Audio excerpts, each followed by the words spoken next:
Eu quero fazer uma reflexão rápida com vocês. O tema da minha mensagem é o segredo da porta fechada. Eu quero ler alguns textos com vocês e fazer uma aplicação pequena de cada um deles. E nós vamos começar pelo Evangelho de Mateus, capítulo 6, verso de número 1. Nós vamos do 1 ao 6. Evitem praticar suas obras de justiça diante dos outros para serem vistos por eles.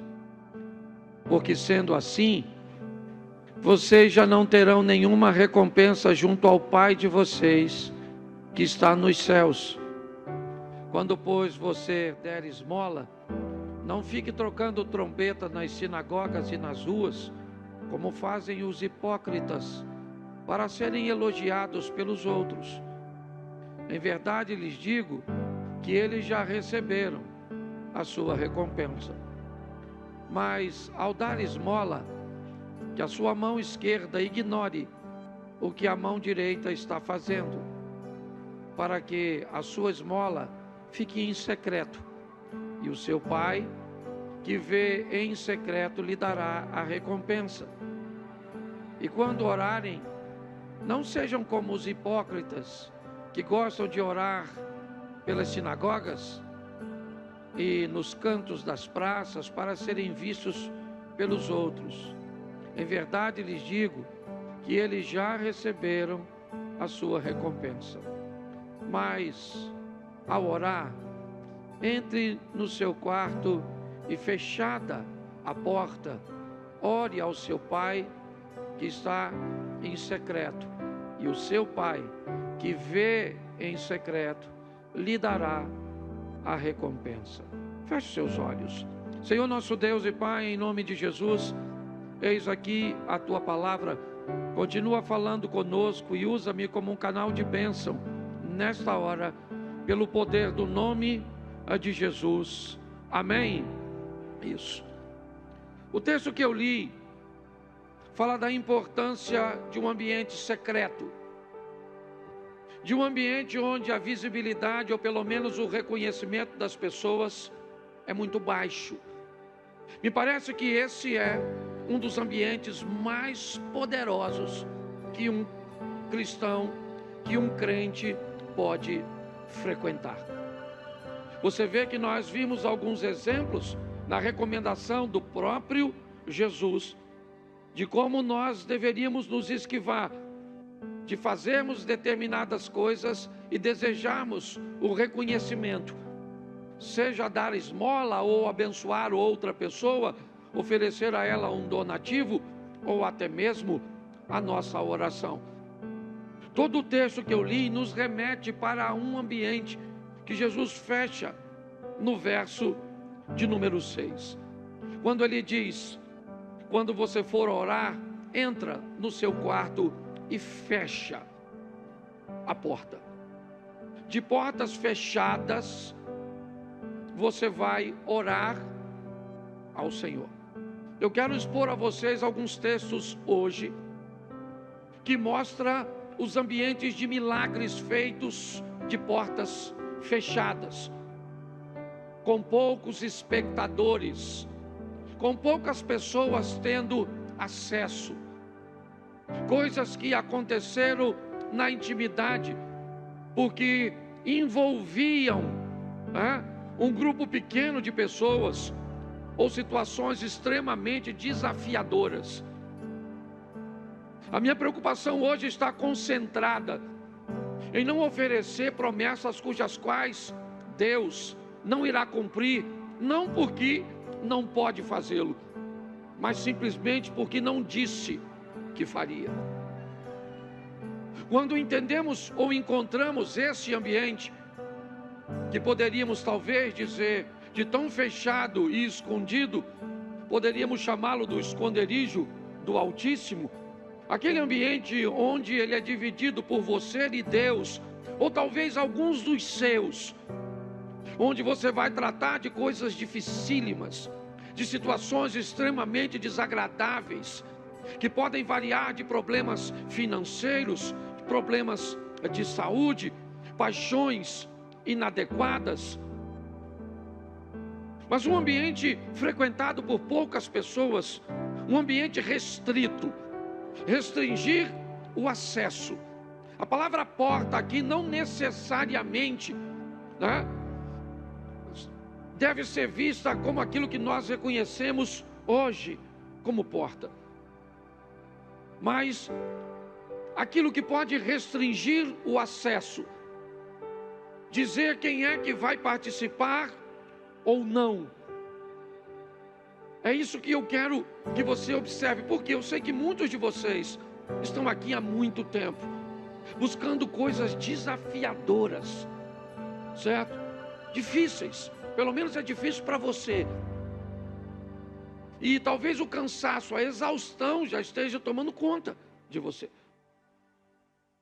Como o Miranda veio aqui falar de oferta, falando de automático, quantas pessoas às vezes acabam entrando por essas portas? Por quê? Porque é dia de culto. Mas hoje não é dia de culto, gente. Então, porque é dia de culto, eu vim, tá bom. Mas qual é o seu propósito de vir cultuar ao Senhor? Eu não sei.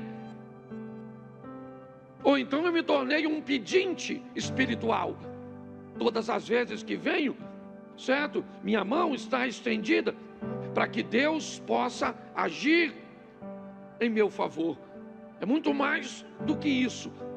E existe um ambiente, existe um lugar que eu posso construir, que você pode construir, frequentado por poucos, que muitos não devem fazer parte, mas que é o lugar onde o milagre pode verdadeiramente acontecer. Talvez não no modelo cujo qual nós gostaríamos, mas esse texto, ele nos narra esse ambiente, o secreto, um ambiente onde o que a mão direita ou a esquerda vai fazer, nem a direita ela deve saber. Onde as pessoas não precisam saber o que eu faço, que horas eu oro, como é que eu oro, porque todas as vezes, e eu não estou abolindo, certo? Eu não estou criticando o ambiente coletivo, não é isso, certo? A Bíblia fala da importância, certo? De nós orarmos, da comunhão, nós estamos no ano da unidade, mas aí eu me pergunto, que se nos fortalecermos nesse ambiente secreto, não teríamos mais poder no coletivo? Então preste atenção nesse texto agora, Gênesis 4:7, lá no início da Bíblia, um probleminha com a porta. Se fizer o que é certo, não é verdade que você será aceito? É Deus perguntando a Caim. Mas se não fizer o que é certo, eis que o pecado está à porta, à sua espera. O desejo dele será contra você, mas é necessário que você o domine. Novamente nós temos a palavra porta aqui. E agora numa conversa que Deus está tendo com Caim. O pecado jaz à porta. E você tem que ter cuidado, porque o desejo dele será contra você. Mas cabe a você dominá-lo, ou subjugar o poder do pecado. Ele vai tentar te vencer, te dominar, exercer vitória sobre você, envergonhar você, sua casa, sua família, com seu comportamento, filho, envergonhar seus pais, com seu comportamento, pais, envergonhar seus filhos, com seu comportamento, esposa, envergonhar seu marido, com seu comportamento, marido, envergonhar sua esposa, com seu comportamento, membro, envergonhar a igreja, com o comportamento da liderança, envergonhar os membros, porque Satanás está sempre buscando uma situação para nos envergonhar, para conseguir entrar por essa porta que nós precisamos, certo? aprender a restringir o acesso. É assim que funciona. Então nós vamos olhar 4 textos, 4 ou 5 textos, dependendo aqui do tempo. Segundo livro dos Reis, 4:4. Preste atenção. Depois entre em casa, feche a porta atrás de você e de seus filhos. Preste atenção nesse texto. O que tem aqui? Um problema financeiro. Aqui tem um problema com dinheiro. É isso. Essa família está precisando de dinheiro para pagar uma dívida. É isso. O marido dessa mulher morreu, deixou uma dívida que ela não tem dinheiro para pagar. E então o credor chega na casa dela para pegar os seus 2 filhos como moeda. E essa mulher vai procurar o profeta, que representa a Deus. Vai desenvolver com ele um diálogo. E ele vai dar uma instrução a ela. Preste atenção. Você pegue a estrutura que eu estou lhe oferecendo, depois você pode ler. Vai para sua casa, você e os envolvidos, você e seus 2 filhos, entra em casa, fecha a porta.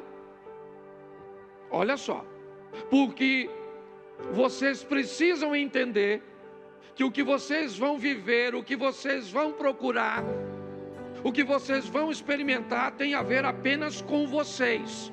É isso. São recursos para livrar vocês. Então pegue todos os envolvidos e leve para esse ambiente de porta fechada. Por quê? Porque não interessa a mais ninguém. Você tem que aprender a restringir o acesso de pessoas que não deveria estar envolvida em coisas que são de responsabilidade suas. Hoje as pessoas se esquivam de responsabilidade. Eu estou vivendo isso por causa, estão me perseguindo no trabalho, é por causa da crise econômica, é por causa do que fez o Trump, é por causa do Bolsonaro, do Lula, da recessão, é por causa do pastor, é por causa do meu marido, é por causa da esposa, é por causa dos filhos, é por causa... As pessoas começam a colocar todo mundo num ambiente cujos qual eles não teriam que estar. Porque se você está com uma crise, se o problema é com você ou com alguns dos seus, coloque isso para funcionar de forma correta. Deus disse através do profeta: pega você, seus 2 filhos, a estrutura que eu disse para você montar. Você já montou a estrutura? Já. Você já foi na casa do vizinho, você pediu, você obedeceu, seguiu as instruções que eu te dei? Já está tudo dentro de casa, tá? O azeite, a botija que tem um pouquinho de azeite, tá aí? Tá. E agora, o que eu faço? Agora fecha a porta. Fecha a porta. Preste atenção, que lugar é aquele? Que lugar é a casa dessa mulher agora, Abner? É o lugar da obediência. O profeta não mandou a mulher orar a Deus para que o azeite multiplicasse. O que tinha dentro daquela casa era o poder da organização e da obediência. E pronto. O que ele disse: pega o vaso que tem azeite, né, e joga no vaso vazio. Isso. E quem é que fazia isso? A mulher e seus 2 filhos. Quem é que fez o milagre acontecer? Os 3, certo? De porta fechada. Pare de trazer desculpas, vitimização, responsabilidade que não existem. São apenas pontos de apoio que você busca para ancorar seu fracasso. Para parecer que não é seu, a culpa é da sua sogra. Para parecer que não é seu, a culpa é do vizinho. Para parecer que não é seu, a culpa é do outro. Sempre a culpa é de alguém. Pare com isso.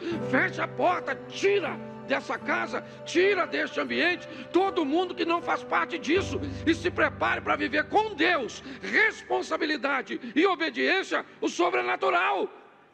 Posso ouvir um amém? Isso. Então nós precisamos entender o valor de uma porta fechada. Para entendermos, você precisa de recurso? Precisa.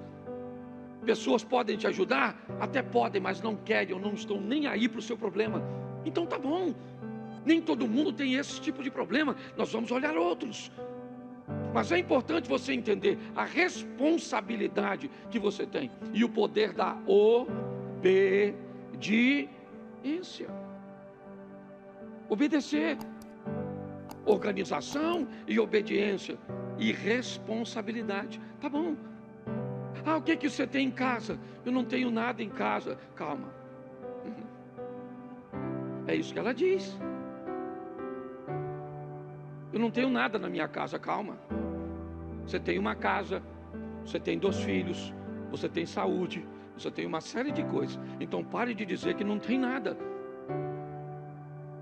O que você tem? Busca. Ah, eu tenho um pouco de azeite. Então tá bom, vamos fazer o milagre, ou começar o seu milagre a partir daquilo que você tem. Você pode crer nisso? Você está esperando algo extraordinário, pirotécnico, sensacional, e Deus está esperando você se responsabilizar, se organizar, fechar a porta, obedecer e viver o incrível, o sensacional, o extraordinário. Vamos para o segundo texto? Coloca para mim. Ainda no capítulo 4, verso 21. Ela subiu e o deitou sobre a cama do homem de Deus, fechou a porta e saiu. Preste atenção nesse texto. Está no mesmo capítulo do anterior. É a história de 2 mulheres, certo? A viúva e a sunamita, de segundo livro dos Reis, capítulo 4. Essa é a história, e o problema aqui não é grana. A mulher aqui, ela é rica. Ela não tem problema no casamento, ela é bem casada. Ela é extremamente conectada com seu marido. Tudo que vai fazer, eles fazem juntos, compartilham, são parceiros, são amigos, são amantes, são sócios. É um casamento extraordinário, é verdade. Mas ela tem um problema. O filho dela morreu. E toda a grana que ela tem não pode trazer o filho de volta. Então ela vai ao mesmo profeta, a Eliseu. Mas antes de ir, ela vai deixar seu filho em casa. E me parece, pelo menos o texto me indica, que ela não contou nem para o marido.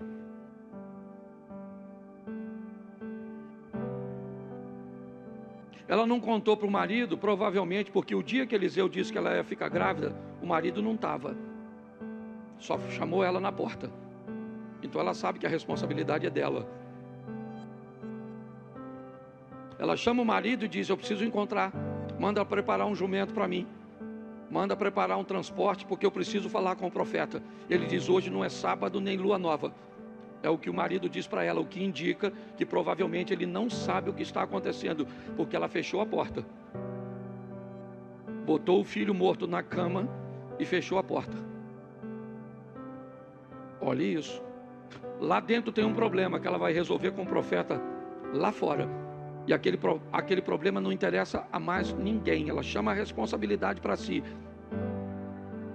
E ela vai lá falar com o profeta, com o homem de Deus, que representava o próprio Deus aqui na terra. Pois era assim que funcionava naquela época. E quando ela vai atrás dele, ele manda o seu assessor na casa dela. Ela diz: não, senhor, lá em casa vai o senhor. A porta está fechada. Eu vim aqui para levar o senhor para a minha situação. O que eu estou vivendo ninguém pode resolver. E eu não vou ficar conversando com ninguém. Você lembra quando ela está chegando perto?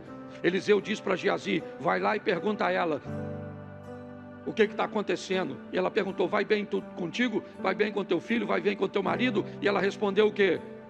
Por que ela respondeu vai bem? Ia bem sim ou não? Ia bem sim ou não? Mas ela disse que ia bem? Por quê? Porque ela não queria perder tempo. Ela não queria contar seu problema para quem não resolve. Para de murmurar, para de reclamar, certo? Vá direto, fecha a porta. Você está entendendo? Coloque seu problema, você, seu problema e Deus. E Deus é o Todo-Poderoso, misericordioso, Ele te ama. Você é filho, você é filha dEle. Está na hora de você viver o incrível, o sobrenatural, o extraordinário. Não porque alguém prometeu ou profetizou na sua vida isso, mas porque você resolveu e descobriu que há um endereço onde você é capaz de ficar sozinho, sozinha com Deus. E Deus se levanta do seu trono para agir em seu favor. Nós precisamos fazer isso. Agora o profeta está na casa dela. O menino está morto. É verdade. Botou na cama do profeta. Foi lá que ela colocou. Porque, você lembra quando ela recebeu o profeta? Você lembra para quem aquele quarto foi construído? Lembra? Vejo que este que passa por nós é um santo homem de... Ela fez um quarto para Eliseu? Não, ela fez um quarto para Deus, o Deus que estava em Eliseu.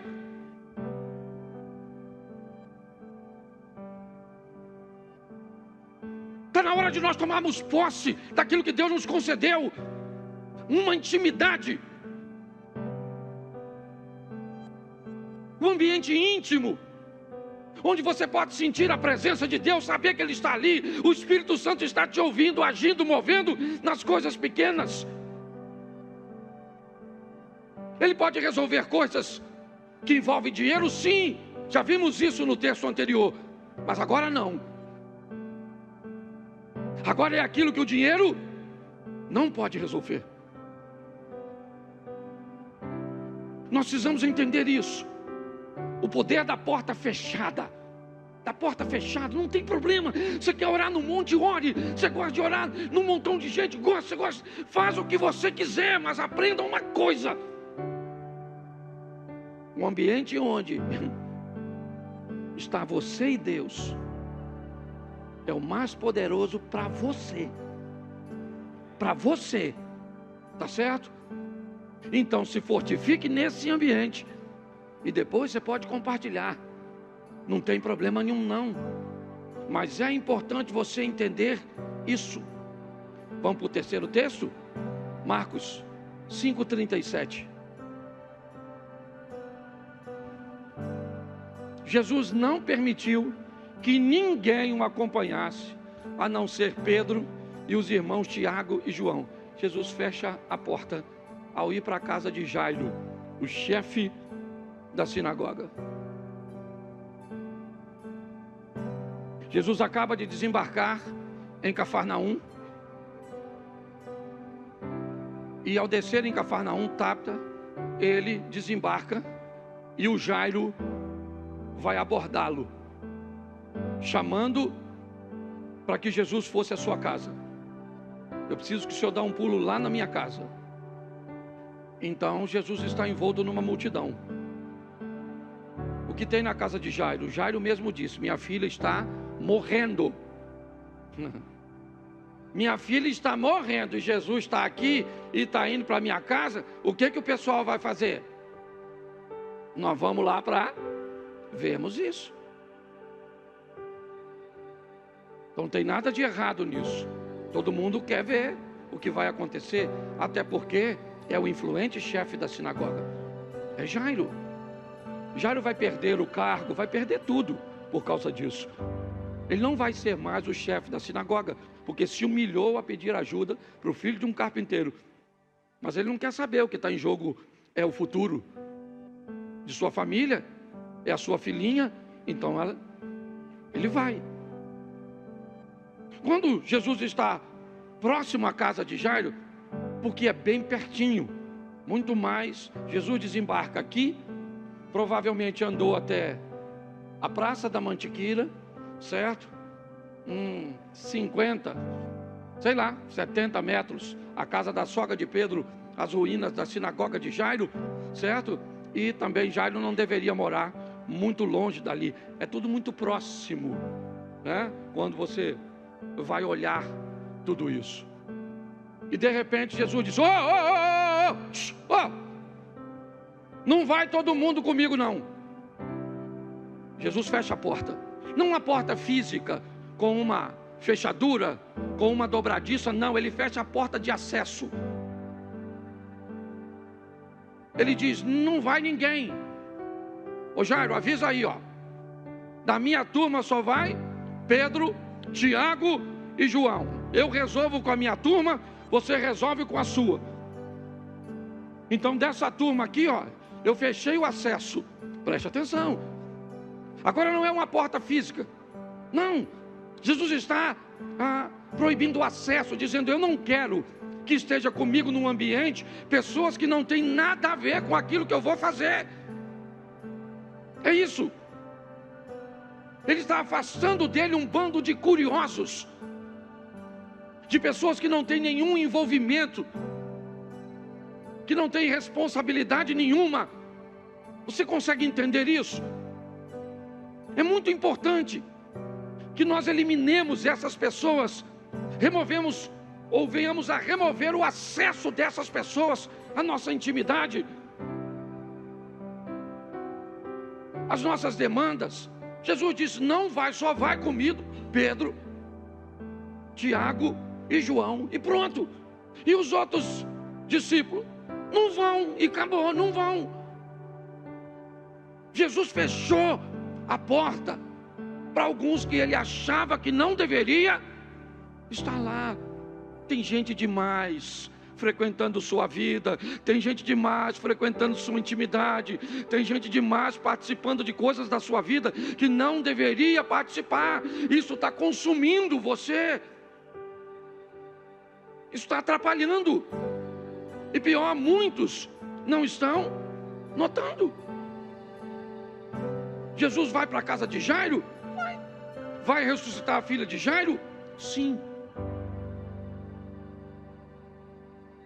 Quando ele sai de lá, lembra? O Osias leu aqui: Talita cum, menina, levante. Vamos embora. Seu pai me chamou para vir aqui. Todos achavam que não dava mais tempo, porque quando ele me chamou, você estava enferma. E no caminho, antes de chegar aqui, você acabou morrendo. É importante você entender isso. O que você chama muitas vezes de amizade, o que você chama muitas vezes de parceria, o que você acredita ter ao seu lado como pessoas que somam, na verdade acabam consumindo, atrapalhando. Está na hora de você dar uma olhada, certo? E dizer: olha, até aqui. Não precisa dizer para a pessoa, você precisa dizer para você. É para você, você não precisa ofender ninguém. Ah, é, pastor, o senhor está falando bem. Ainda bem que eu vim aqui para Deus falar comigo nesse culto. Vou eliminar todo mundo, tirar do grupo. O que foi? Pastor Cláudio pregou, eliminando tudo. Não é isso que eu estou falando, não. Tá dando? É você entender que está na hora. Tem gente demais fazendo parte disso. Feche o acesso dessas pessoas. Posso ouvir um amém? Isso. Vamos lá, mais um texto. João capítulo 2. Depois você lê em casa o restante. Lê para mim.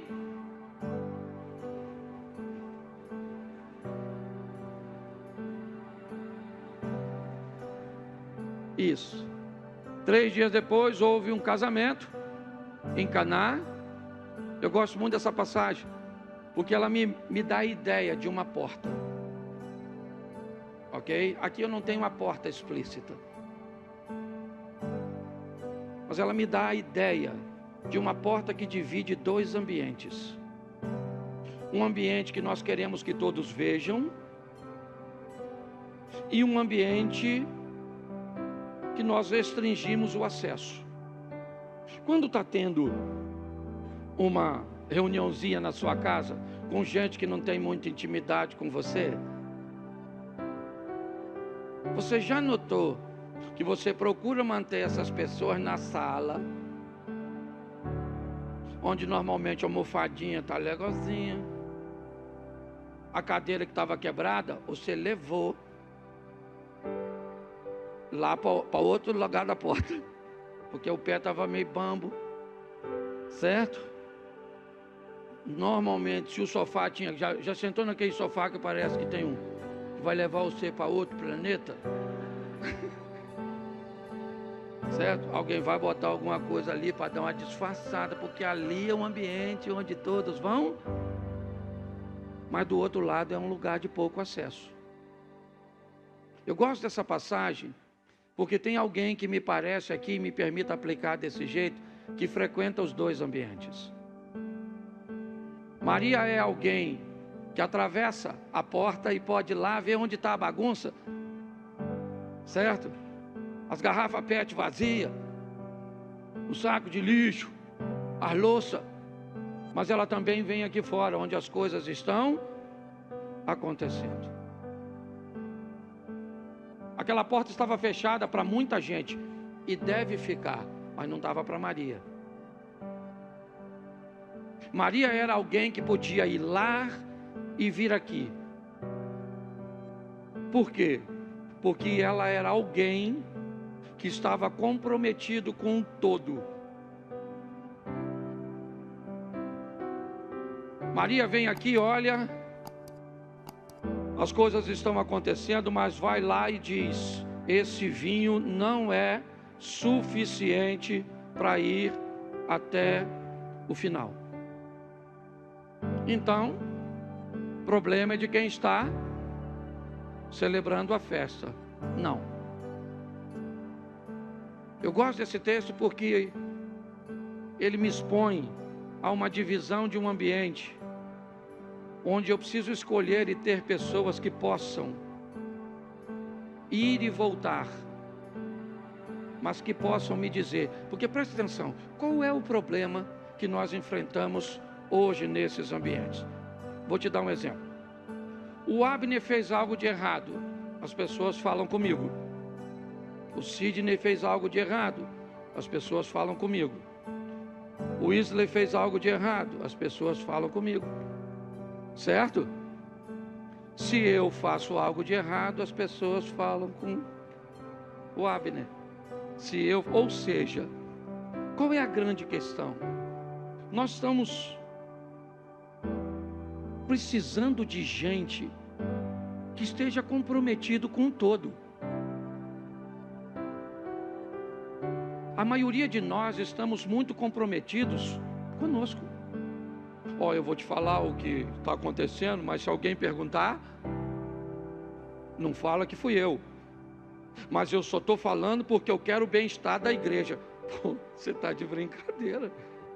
Você não está pensando na igreja, você está pensando em você. Porque se você estivesse pensando na igreja, quando você visse algo de errado, a primeira coisa que você faria era ir na pessoa e dizer para ela como é que funciona, com amor, com carinho, com respeito, sim ou não. Isso. Talvez seja muito difícil achar essas pessoas. Gente que tem coragem de dizer que pode, que está envolvida com a situação, sabe? Maria vai lá, vem aqui, a festa não é dela, não é Jesus que está casando, não é Judas que está casando, não é Tiago, irmão de Jesus, não é ninguém, não é nenhum de seus filhos que está casando, ela está lá, mas o texto diz, ela não precisou de convite, estava ali Maria, mãe de Jesus. A mãe de Jesus estava ali, olha o verso 2, Jesus também foi, Maria não foi, Jesus foi. Provavelmente ele foi convidado por causa dela. A família que estava celebrando era alguém próximo a ela. Mas quem ela é? Ela é uma pessoa valiosíssima nesse ambiente de portas fechadas, de poucos acessos. Ele é alguém que pode entrar do outro lado e ver, vem aqui fora, ver o que está acontecendo e não vai levar conversa para terceiro, não vai fazer fofoca, não vai fazer fuxico, porque nós não estamos precisando de gente para fazer isso. Nós precisamos de gente comprometida conosco, que torce por nós, que nos ajuda a vencer. Não adianta ter alguém do teu lado, é melhor ser 2 do que 1. Peraí, vamos cuidado com esse segundo que vai vir para perto de você.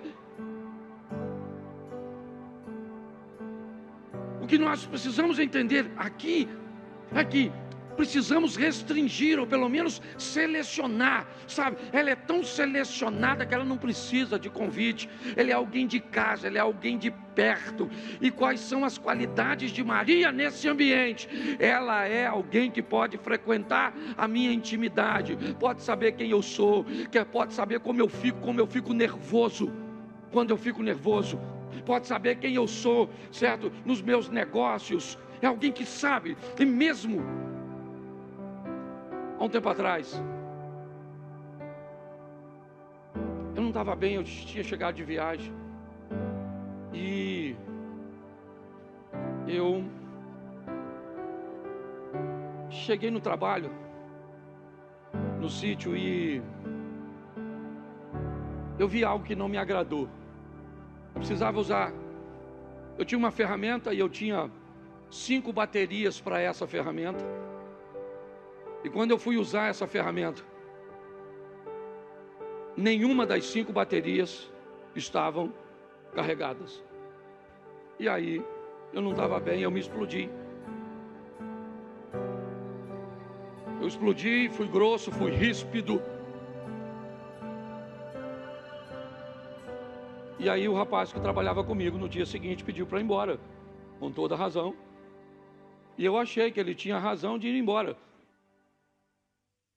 porque eu fui grosso. Ele trabalhava comigo há quase 4 anos, e eu fui grosso com ele. Então eu não fui legal, eu não fui cortês. Eu nunca tinha agido daquele jeito, mas naquele dia eu agi. Então quando ele foi embora, obviamente que eu fiquei muito triste. E comecei a ponderar e perguntar se não era importante que eu me desculpasse e que pedisse a ele para que não fosse embora. E para minha surpresa, nas minhas orações, eu recebi uma instrução de Deus: não tenha perto de você pessoas que não são capazes de entender que você pode ter um dia difícil. Deixe ele ir embora, pague tudo a ele, peça perdão a ele, mas ele não deve trabalhar mais para você, porque ninguém que só é capaz de conviver com seu dia bom merece estar com você todos os dias, porque você nem sempre vai ter um dia. E eu fiz dessa forma, paguei tudo, certo? Nunca toquei nesse assunto, estou contando isso hoje aqui, mas nunca, não estou usando o nome, certo? Mas ele não soube lidar com o meu dia ruim. Então não pôde, ele teve acesso a uma intimidade minha que ele não conhecia, a uma pessoa que ele não estava, e isso pode acontecer. Por que é que você tem tantos problemas às vezes no seu casamento? Por quê? Porque seu cônjuge, certo? Ele vê o pior lado seu, ele também vê o melhor. Às vezes não valoriza, certo? Mas, e quem não sabe lidar com seu dia ruim, certo? Não está apto para viver com você. E é assim que funciona. Maria era alguém que podia cruzar essa porta, podia, porque tinha acesso. Eu não sei se Jesus tinha, não sei, mas provavelmente não tinha. Provavelmente Jesus aqui como ser humano não teria autoridade nem intimidade para cruzar aquela porta, porque eu não estou falando de coisas espirituais, gente, não espiritualiza. Você tem que ser capaz de selecionar suas amizades, suas sociedades, quem vai estar perto de você, de seu casamento, de seus filhos. Você precisa saber o que é que está entrando na sua casa, certo? Por televisão, por dispositivos. É assim que funciona. Então feche a porta, porque esse ambiente de porta fechada, esse ambiente recluso, restrito, ele determina o sucesso. Maria foi lá dentro e viu, não tem vinho. Então ela foi lá fora e disse para Jesus: eles não têm mais vinho. Pronto, cumpriu a missão dela. mostrou o que estava acontecendo e pronto. Então pare de abrir a sua vida para todos, para todo mundo. Pare de contar seus problemas. Chega na igreja e desabafa, e conta isso, e conta aquilo, e conta aquilo outro. Para gente que não tem nenhum compromisso com você. Feche essa porta, feche. Feche a porta da sua casa. Envolve seus filhos, envolve seu casamento. É só você. Eu não sei. Mas esse ambiente de porta fechada, ele é valiosíssimo, porque preste atenção. Jesus diz: entra, fecha a porta e ora ao teu Pai, e Ele vai ouvir, e pronto. E é assim que funciona. A porta foi fechada, o azeite multiplicou. A porta foi fechada, o menino ressuscitou. Jesus fechou a porta dos curiosos, e a menina voltou à vida. É assim que funciona. A porta estava fechada de acesso? Sim, mas quem entrava tinha compromisso. E o último texto que eu quero usar com vocês é segundo livro dos Reis, capítulo 6, verso 15. O servo do homem de Deus levantou-se bem cedo, e ao sair, eis que tropas, cavalos e carros de guerra haviam cercado a cidade. Então o moço disse a Eliseu: ai, meu senhor, o que faremos? Preste atenção. A porta está fechada.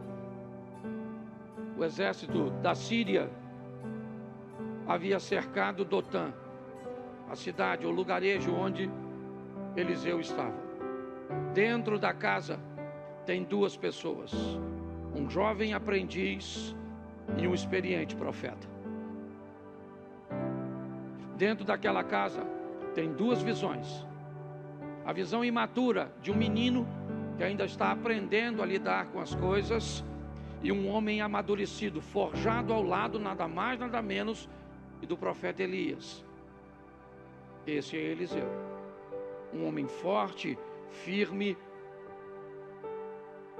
A porta está fechada. O exército não invade à noite, seguindo ordens do rei da Síria. Espera amanhecer para invadir e capturar Eliseu. Agora o rapaz abre a porta, e quando ele olha para fora, ele vê o exército da Síria, carros, cavalos e cavaleiros. Ele está olhando, fez a leitura, e logo depois sai Eliseu pela mesma porta. Ele vê a mesma coisa que o rapaz. Ele olha, está lá o exército da Síria, carros, cavalos e cavalheiros. Duas pessoas olhando a mesma coisa. É o que nós temos. O rapaz aprendiz, o iniciante aqui, olhando os inimigos, e o homem de Deus, maduro, forjado, olhando aqui. Aqui você encontra um homem firme, seguro, tranquilo, estável.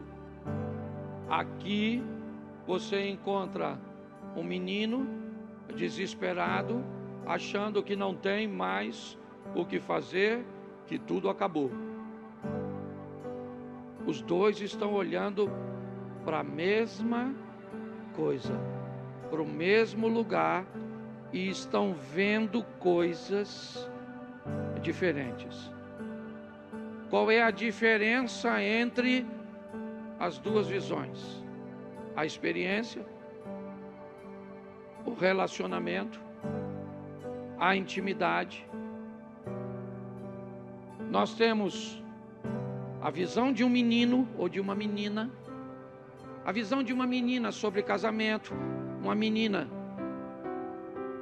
sobre intimidade, a visão de um menino sobre casamento, sobre fidelidade, sobre compartilhamento. Nós temos a visão infantil de um rapaz aqui. Simplesmente ele é novo, ele não tem experiência, ele está olhando, certo? E o que ele está vendo o desespera. Aqui do outro lado não tem menino, aqui tem um homem.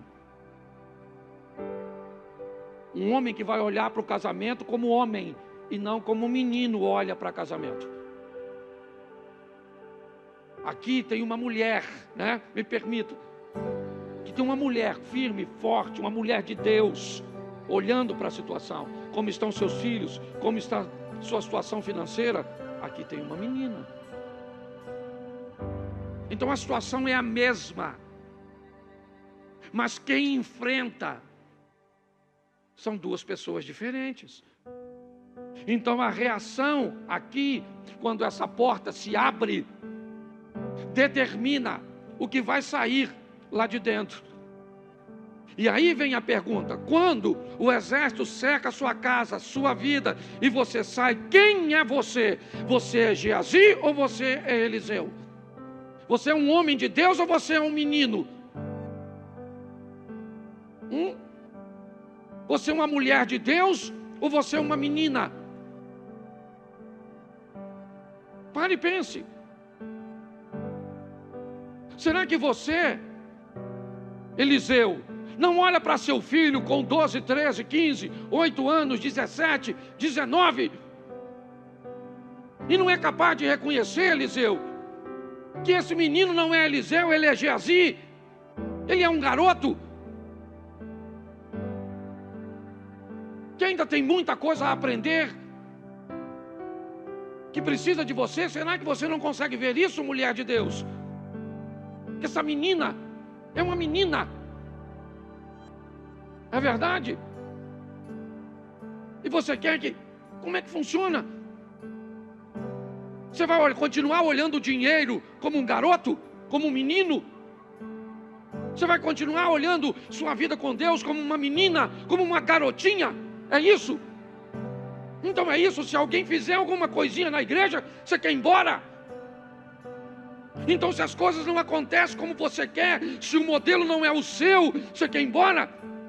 Isso define sua maturidade, quem você é. Porque quando a porta se abre e o problema fica escancarado, nós vamos saber o que vai se revelar, o que foi formado em portas fechadas. O desespero do rapaz e a segurança do profeta. A diferença da menina para a mulher. Não quero saber sua idade, não estou falando de idade aqui não. Ainda que eu acho que pessoas muito novas não conseguem ter uma maturidade, né? Ela precisa de mais tempo. Mas a grande verdade é essa. Mas tudo isso é formado lá dentro. Mas pastor, lá dentro onde? Onde? Onde é só você e Deus.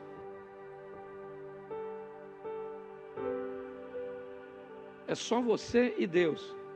É o lugar fechado entre você e Deus. Entra, lembra o texto de Mateus? Entra, fecha a porta. Você e Deus. Vai construir entre você e Deus uma estrutura. Ah, você gosta de mostrar em grupo? Ah, é legal. Eu também gosto. Não estou criticando não. Eu acho maneiro. Né? Mas Jesus disse bem claro, lembra? Quando ele chega para expulsar o demônio de um menino lunático. E ele repreende o demônio e vai embora para casa. E quando ele chega em casa, os discípulos perguntam o quê?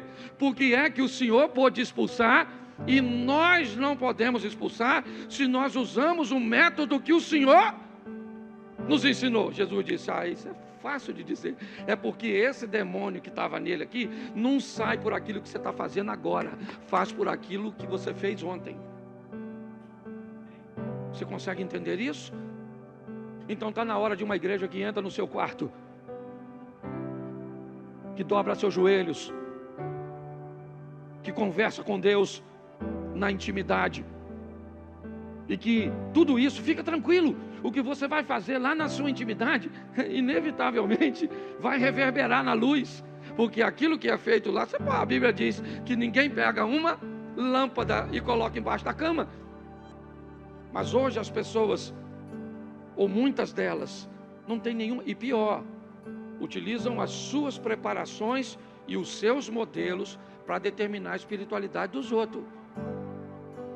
Não, porque eu oro desse jeito, porque eu vou para tal lugar, porque eu faço isso. Você vai impressionar menino, o homem de Deus não fica impressionado por suas histórias de oração. Gente madura não se impressiona pelo que você diz, se impressiona pelo que você vive, pelo que você faz, pelo que Deus está fazendo na sua vida. É assim que funciona.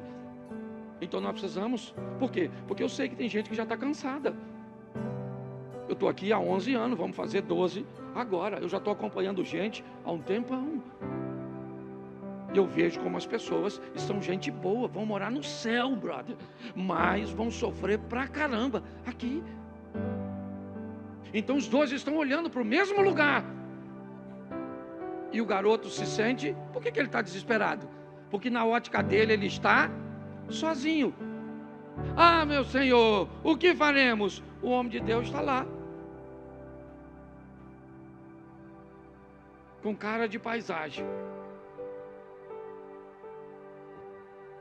E o garoto desesperado, com medo, sim ou não? Porque ele é um menino. Menino. Sabe o que é pior do que ser um menino? Não saber que é.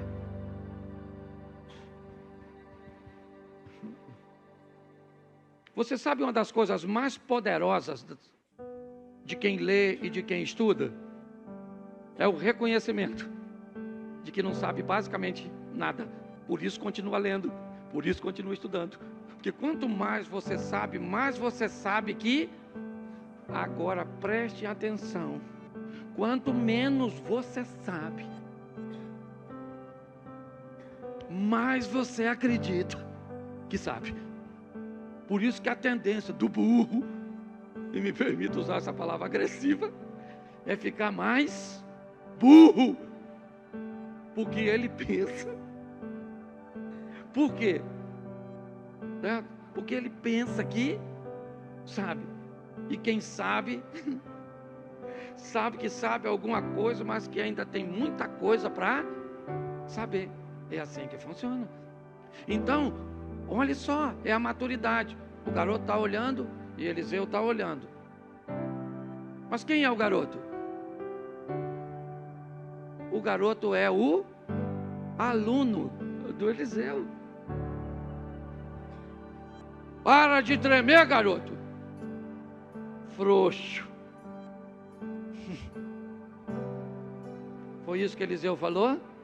Não. Senhor, está na hora. Deixa esse menino ver. Mostra para ele que o Senhor está presente. O Senhor estava presente, sim ou não? O garoto via? Eliseu via? O garoto via? Eliseu via? O garoto via? Eliseu via? Isso aí. Porque na hora da luta tem gente que vê e tem gente. E quem não vê está desesperado. E quem vê? Quem vê? Parece que se fumou.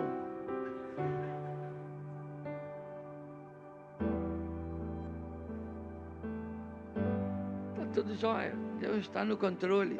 Mas vai dar ruim. Vai. Não vai não. Eu brinco com isso aqui. Já fiz diversas vezes. Eu fico imaginando na minha cabeça, quando eu fico lendo, eu fico imaginando o garoto Geazi tremendo assim, ó, olhando o exército.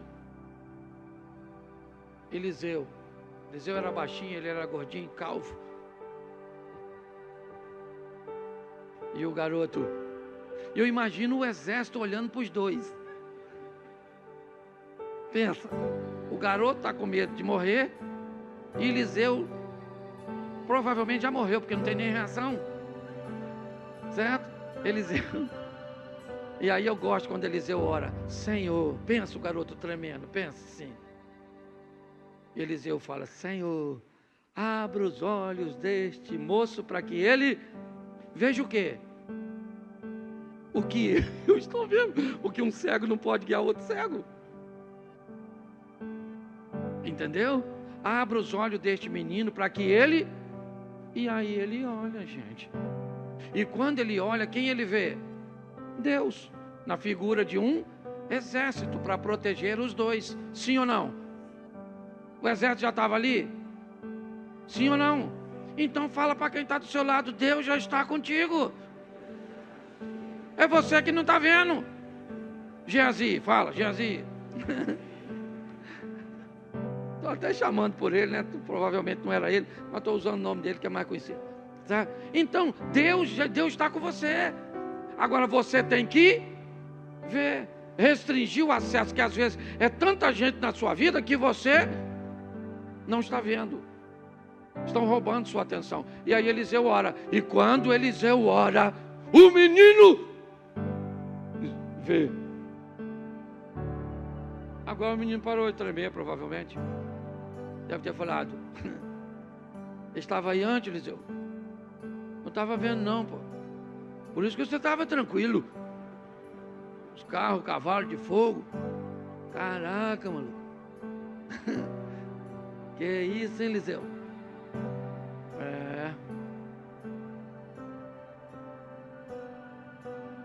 Vem aí. Não, pode vir agora. Chega aí, cavaleiro de fogo. Parece até esses filmes de terror, não parece o cavaleiro sem cabeça? A minha cabeça fica pensando nas coisas.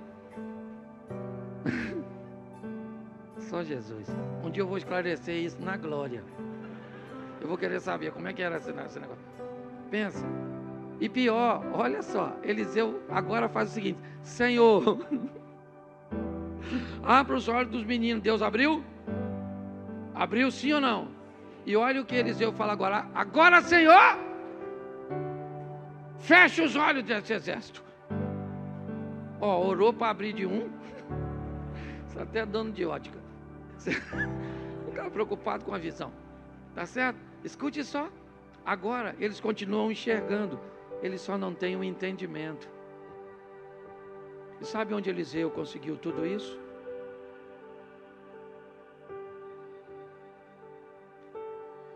Vê a trajetória desse cara. Arando, quando de repente Elias passa, Eliseu diz: eu preciso me despedir da minha família, porque eu não vou voltar mais. Eu sei que o que Deus está me chamando é para um caminho sem volta. Então eu não posso voltar para essa profissão, eu não posso voltar para esse ambiente. Então me permita acabar com todo o vínculo que me mantém aqui. Eu mato os bois, pego o aparelho, faço uma fogueira, dou uma festa, digo para meus pais, meus amigos, digo para mim mesmo, digo para o mundo espiritual que para onde eu estou indo não tem volta. Então ele faz isso. Dali ele vai a Gilgal, onde começa a trajetória: Gilgal, Betel, Betel, Jericó, Jericó, Jordão, Jordão, ele atravessa, certo? E vai receber de Deus a unção. Uma vida, pelo menos no que diz respeito a pessoas e proximidade, as portas de Eliseu estavam bem fechadas. Bem fechado. Era alguém acessível, é verdade, pois esse Eliseu era aquele que fez parte da história das duas mulheres de 2 Reis, capítulo 4. Mas aprenda a se relacionar com muita gente, mas deixar poucas pessoas atravessarem aquela porta. Quanto mais seletivo você for com aquela porta, onde em João 2 somente Maria é citada, me parece, transitando nesse ambiente, mais sucesso você vai ter. Quer ir em ambiente de orações? Vá. eles são ótimos, excelentes. Não critique quem não vá. Não gosta de ir, não é o seu modelo. Não critique quem vá. Tem gente que vai receber lá, tem gente que vai receber aqui, tem gente que vai receber, né, numa vigília, no monte. E olha, tem alguém orando, deixa orar, mas é no secreto. Vai ao monte sozinho, beleza.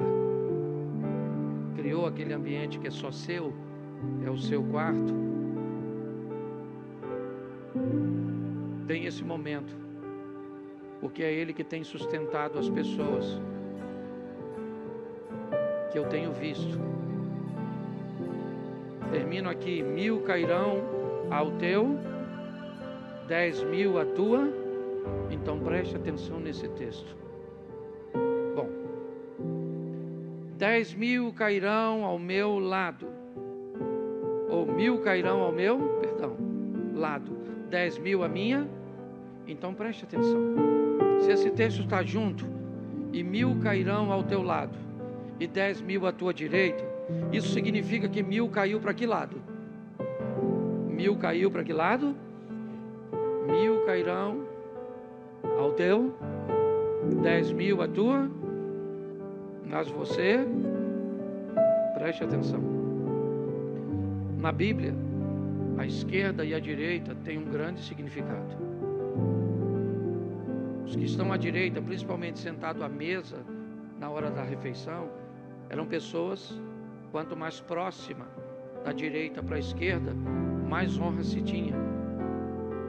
E quando a Bíblia diz que cai mais gente para a direita, Abner, do que para a esquerda, aliás, 10 vezes mais.